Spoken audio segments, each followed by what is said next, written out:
Hey there, and welcome. Today, we are going to jump into one of the most useful parts of Russian, how to say something belongs to you. It's actually a lot easier than you might think, and trust me, by the end of this, you'll be ready to go. So let's just dive right in. How do you say my? I mean, it seems like such a simple question, right?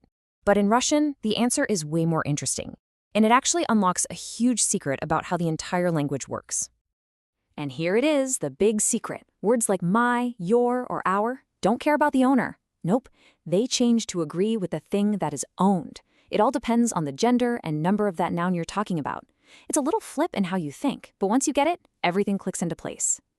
All right, so let's actually meet these pronouns. We're going to go through them one by one, and you'll see there's a really clear pattern.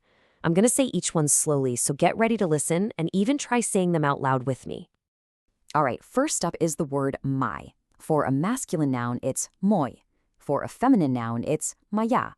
For a neuter noun, it's моё. And finally, for any plural noun, it's мои. Awesome! You can already start to see that pattern, right? Now let's see how that same logic applies to the word your. Okay, next up is the informal your, which you'd use with friends or family. You see the pattern? For masculine, it's твой. For feminine, твоя.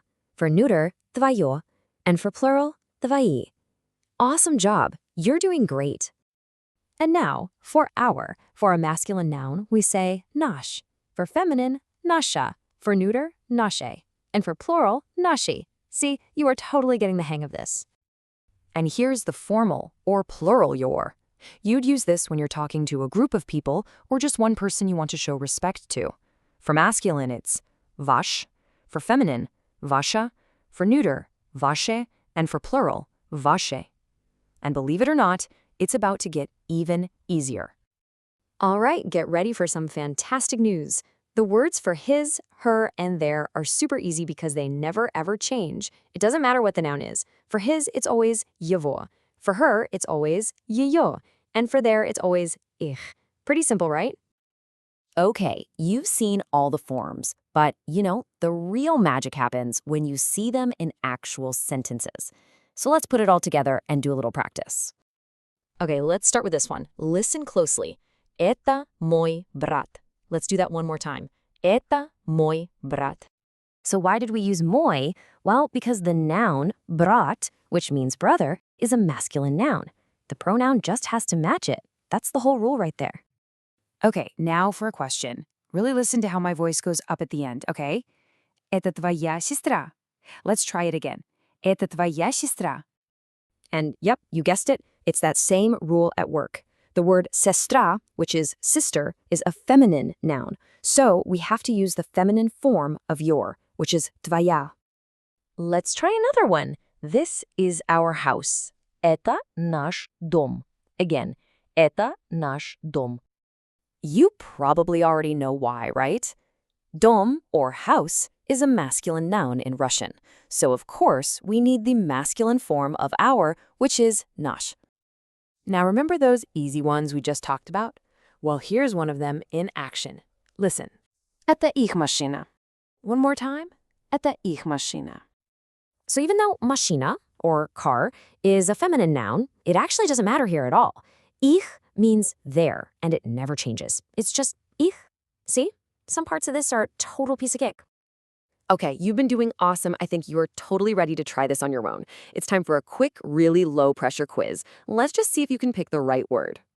First question, how would you say, this is my book? The word for book is kniga. So just think, what's the gender of kniga, and which form of my do you need? Okay, on to the next one. Second one for you. How do you say, our brother is there? We've already seen the word brat, brother, so which form of our fits? And now for our final question. And for the last one, his sister is here. The word is sestra. Now remember, this one is from our easy group. So take a second, think about all three, no rush, and whenever you're ready, the answers are waiting for you down in the description. That was fantastic work, really. It doesn't matter if you got them all right away or if you're still thinking about it. You just practiced a core concept of Russian grammar, and you should be really, really proud of that. So, what's next? First thing, go ahead and scroll down to check your quiz answers in the description. After that, If you want some more practice, there's a link to a worksheet to really make this stick. And you'll want to get ready because in our next lesson, we're going to tackle the super useful words for this and that. Seriously, keep this momentum going. Mastering little concepts just like this, one at a time, is exactly how you learn a new language. You are absolutely on your way to speaking Russian. Thanks so much for learning with me today.